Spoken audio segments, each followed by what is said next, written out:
kõik, kes on kasvanud eelmisel sajandil, teavad, mis asi on tsiviilkaitse.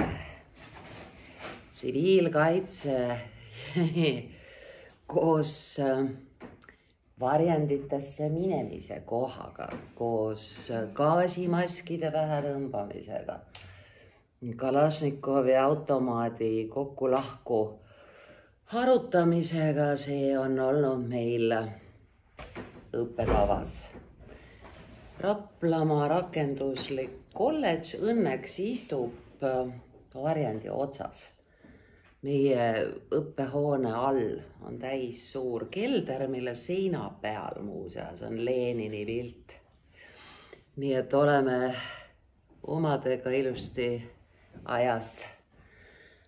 Kõige rohkem on tegelikult meie rahvale rääkinud kodanikukaitse vajalikkusest muuseas Marina Kaljurand, kes on korduvalt juhtinud tähelepanu sellele, et ega ikka ei tea me, tervist, ei tea me, kuhu minna ja kuhu ennast peita juhul, kui meil on sotsiaalmeedia praegu päevast päeva tulvil, mis kõik meiega kohe juhtuma hakkab. Ma jagan mõnuga naljakaid reelse, see on palju tujutõstvam, tähtede seisusid, aga tegelikkus näeb välja selline, et ma võtsin Tarmo Multaneni profiililt teksti, kus ta sinu käest küsib seda, mida me tegelikult peaksime igaüks enda käest aeg-ajalt järele küsima. Kui juhtub, ei juhtu, aga kui juhtub, kuhu siis minna, mida siis teha, kas me päriselt ka teame? Eelmisel nädalal siis lõpuks meile presenteeriti koalitsioonilepet, mis tõstab, nagu te näete, maksusid lõpuks ometi niimoodi, selline tabel. Kas me päriselt näeme siin? Ei, me ei näe. Ehk siis me ei näe mitte kusagil, et päriselt riigikaitsesse miskitki panustatakse. Gümnasistidele väike ülevaade, mis toimub maailmas. Trumpile ühest küljest ei meeldi sugugi see, et Putin kestvalt, täpsemalt öeldes, tõusvas kires, tõusvas tempos tapab inimesi. Ta nimetab Putinit hulluks, teisest küljest tegi Trump statemendi, et Ameerikale on liiga kulukas osaleda võõrastes sõgedates sõdades ja Ameerika tõmbab oma väed igalt poolt tagasi, kuhu nad ei kuulu. Kolmandast küljest Euroopa militaarid võtsid ära Kiievi pealt veto. Seni oli keelatud rünnata keskmaa rakettidega sise-Vene alasid. See keeld võeti maha, ehk siis, kui Kiiev tahab, siis ta võib Ermitaaži õhku lasta. Ei ole ajaloos mitte kunagi Kreml vastanud teisiti, kui topelt hullemini siis lajatab vastu. Vastulajatamist aimavad poolakad. Poolakad on nüüdseks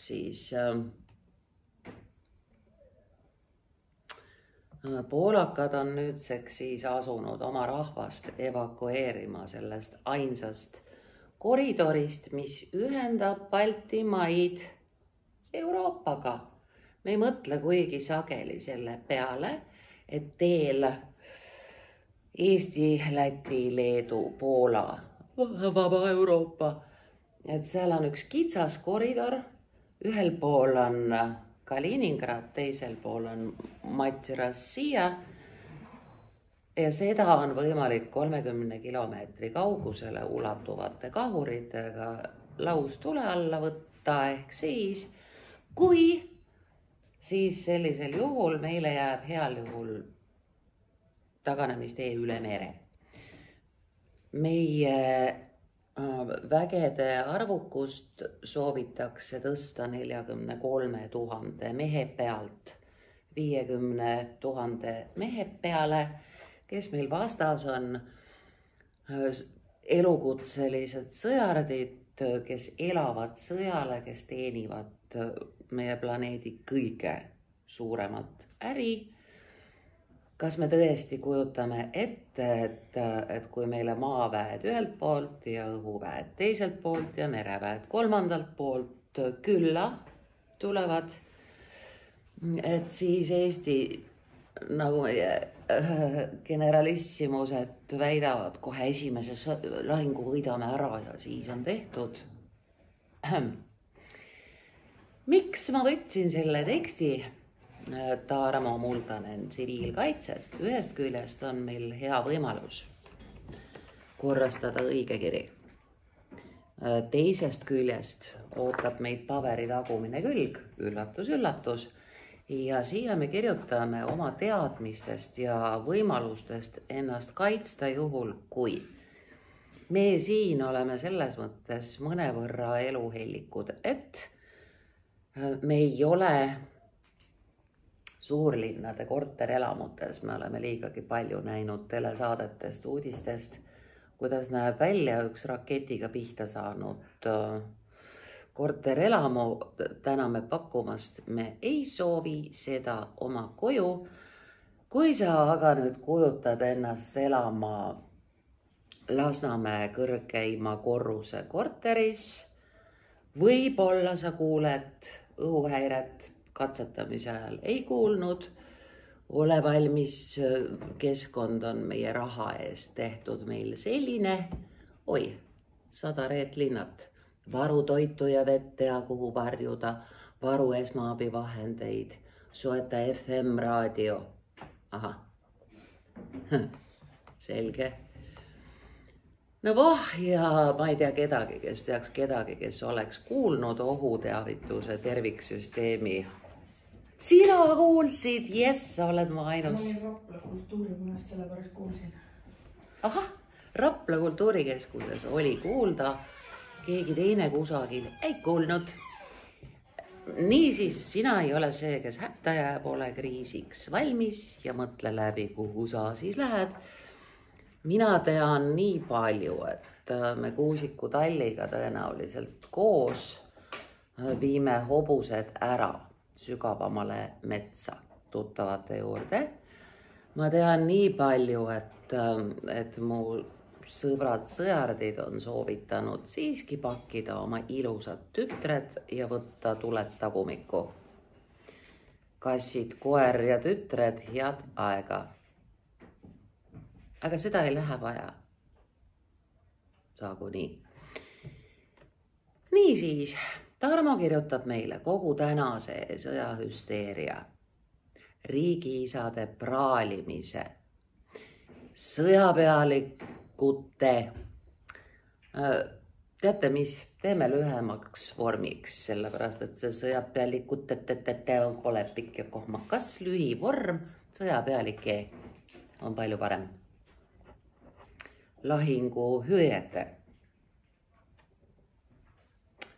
Ahah, sõja viimisest vaenlase territooriumile. Okei, liberaalse ajakirjanduse viha lõõtsuva trummipõrinat taustal, on mul küsimus. See oli nüüd äge loetelu küll, kahjuks vastab tõele. Ja kuna see küsimus, nagu te näete, oli pikk meil 3 rida, siis me teeme selle koha peale taandrea. Sotsiaalmeedia kipub tegema kõigist tekstidest tapeeti on õudselt raske lugeda, me teeme taandrea. Küsimus, mille arutelu ühiskonnas ei ole. Puudu on mõni sõna, sest küsimus, millele otsitakse vastust, siis peaks tingima sedapidi asja, et vastuse otsimise arutelu. Lisame sõna vastamise. Küsimus, millele vastamise. Muidu keerutame seda küsimust. Ei ole vaja. Küsimus, millele vastamise arutelu ühiskonnas ei ole.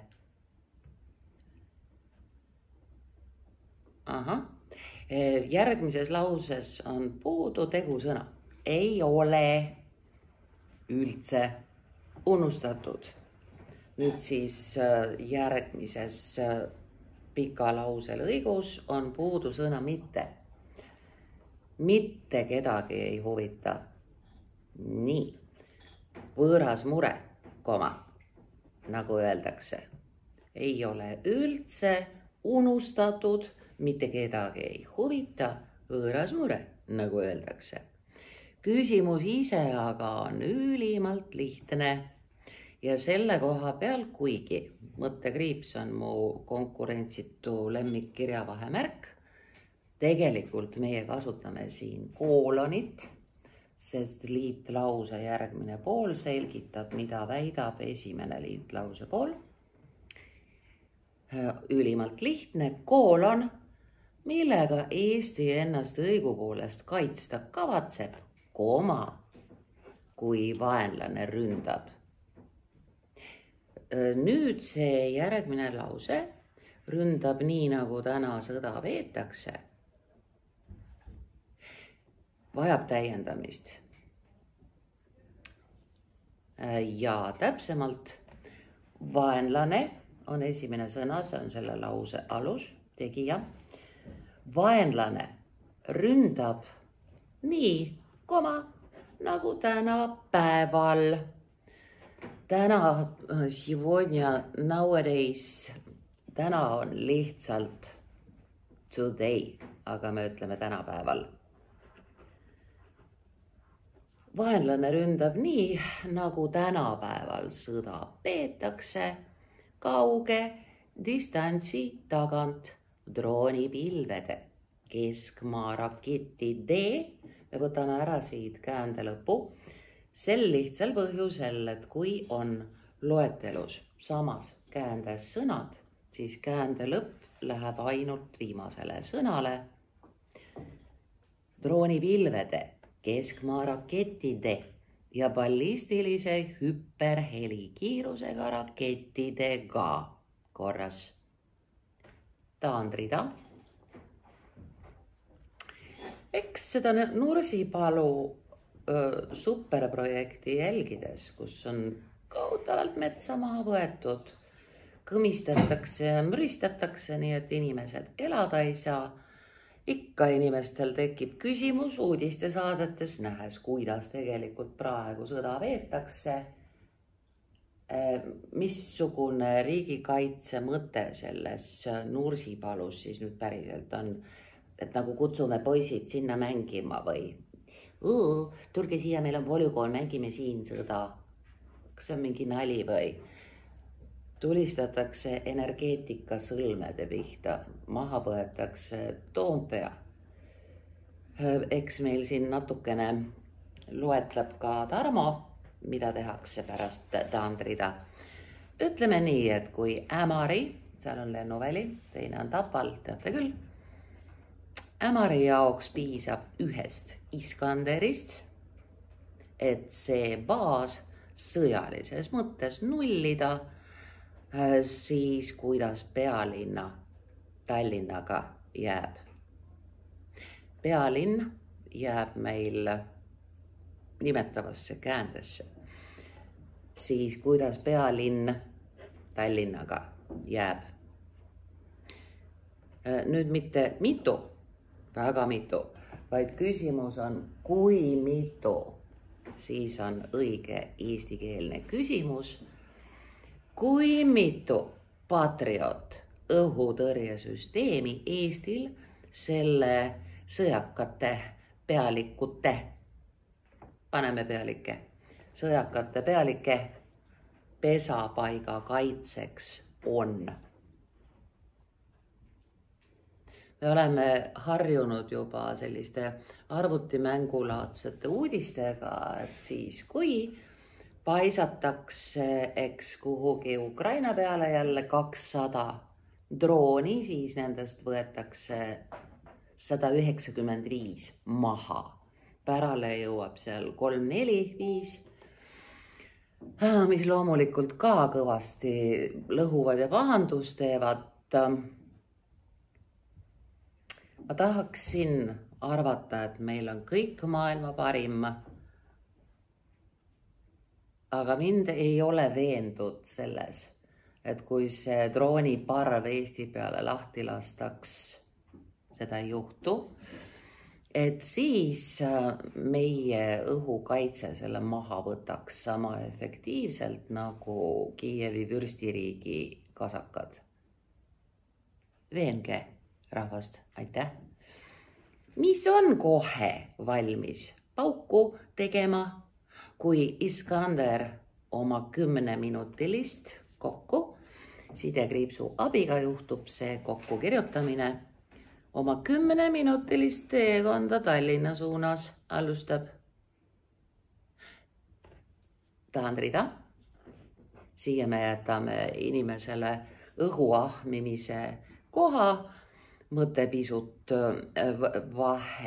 vaheldub ilma konsulteerimata patrioodi tegeliku omanikuga ehk siis NATO-ga. NATO on muuseas endale võtnud reageerimiseks aega 2 ööpäeva, 48 tundi. Ese sealt teiselt poolt Narva jõge lendab kohale 10 minutiga, aga NATO reageerib 2 ööpäeva. See tähendab seda, et Eesti on selleks ajaks, kui NATO reageerib ammu riigikorda ja omandivormi vahetanud, siis NATO reageerib ja siis täpselt nii nagu Põhjasõja ajal, nagu mõlema senise maailmasõja ajal tatsatakse edasi-tagasi üle Eesti soo poole, moo poole. Okei, sellega on nüüd 2 varianti. Me kas kirjutame välja sõna okei või kirjutame ka suureks. Ok on suure K-ga. Siia kuidagi sobib see ok paremini, aga välja kirjutatud okei on ka okei. Sitta nendest sõjakatest poliitikutest, neid on käputäis, koma. Aga mis saab linnatäiest rahvast, koma, kui must stsenaarium tõepoolest käivitub, ei käivitu. Kas keegi teab kedagi, kes teaks kedagi, kes teab, koma? Mina tean, koma. Kes teab, koma, kuhu Tallinnas 5-minutilise, üks sõna, 5-minutilise valmisoleku ajal varjuda. Neid Jani eesid ei ole siia üldse vaja, sest me juba ise ka saame aru, et me oleme mõnevõrra huvitavas olukorras, juhul kui. Järgmine lause algab mõistagi taandreaga, neid Jani eesid ei ole vaja. Riigikogu infotunnid on kahtlemata põnevad eelkõige osalejatele endile, koma, aga pole kuulnud, et Eesti elanike otsest julgeolekut puudutavaid küsimusi seal esitatakse. Viimane lõik loomulikult ka taandreaga. Jah, tean, koma, et poleemikat on seal tekitatud seoses mõningates peades sündinud ideega saata Eesti poisse surema Ukrainasse, koma, aga kuulge, koma, see, kelle poole pöördutakse, ehk siis lause liikmena üte, tahab mõlemale poole koma. Mehed ja naised. Sulgusid ei ole siin vaja. Ühest küljest, kui me sulud jätaksime, siis enne ja pärast sulgusid ei ole tühikuid, nii nagu siin. Aga teisalt, kui me paneme need naised sulgude sisse, siis see rõhutab seda, et no jah, naised kah. Ehk siis ärme rõhuta seda, et no jah, naised kah, ei ole sulgusid, siis on peaaegu võrdsed mehed ja naised. Teile tiritakse vägisi sõda koju. Punkt. Selle koha peal lõppes see lause ära. Ja viimane lause algab siis loomulikult suure tähega, mis juhtub olema O. Oleks aeg üles ärgata ja sõjahulludega midagi ette võtta. See on üks tore lause. Me kipume siin keeleruumis ettevaatlike eestlaste hulgas umbisikulised olema. Selles mõttes tavalisem eestlane ütleks, et oleks aeg sõjahullusega midagi ette võtta ja jätaks see õige eestlane kõrvale kõik võimalikud näpuga näitamise hetked.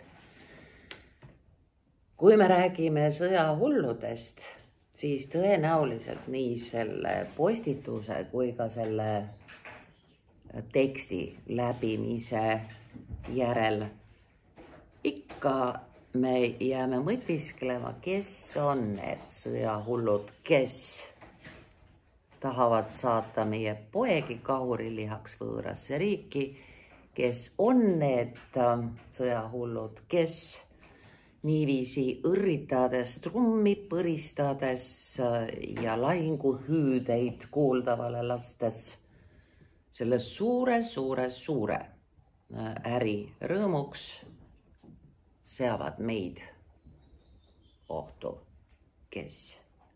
Aga me teame teie nimesid, sest me siin oma kolledžis oleme haritud ja informeeritud inimesed.